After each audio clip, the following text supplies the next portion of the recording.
Ngibingelele kuwe mlaleli, ngiyathemba ukuthi-ke uyaphila-ke. Mina-ke nje ngizocela kuwe-ke la ukuthi-ke mawukuthi-ke usamusha-ke kunake ikhaya leli-ke, noma-ke kukuthi-ke uyaqala ungena kulo-ke wenze nje ukulungile-ke laphana-ke ungixhase-ke, ungaphumi wacindezelanga-ke ibhathini usubscribe nje kubiza imali kumahhala nje ukhisho nesenti-ke elimnyama-ke leli kwenza ukwazi ukuthi-ke ube sethubeni lokuthi-ke uqhubeke uthole nezinye-ke iy'ndaba-ke ezintsha-ke nje engizobe ngiza nazo ngikufakela zona kulona-ke ikhasi-ke leli kusukela-ke manje-ke, ukuze ngingakuphuthi lezi ndawo njengamanje ukuthi-ke ungabe-ke ucindezela-ke ibhathini usubscribe njengamanje.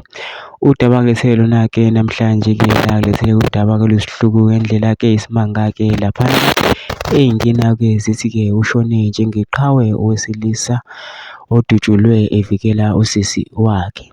UWandile Mkhize oneminyaka engu-30 uvikele usisi wakhe kwaze kwaba sekugcineni. Lo mlisa kwethiwa uficwe ukufa ngesikhathi ephelezele usisi wakhe esikoleni ehambise ingane yakhe usisi.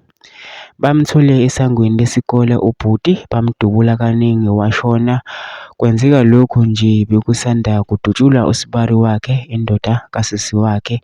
Labantu bebelokhu bemsabisa efonini bethi bazomthola ebese ethi ubhuti wakhe uzomkhapha kanti bazodubula yena washona. Lesi sigameko senzeke ePietermaritzburg. Futhi-ke bebesabisa-ke usisi wakhe lo umlisa-ke bekade-ke emphelezele belokhu bemsabisa efonini wase wathi-ke ubhuti-ke dadewethu ngizokuphelezela-ke ngizoba nawe-ke la ukhona-ke laphana-ke kanti-ke bazodubula yena-ke ubhuti lo bephelezele-ke usisi wakhe. Isigameko senzeke ePietermaritzburg.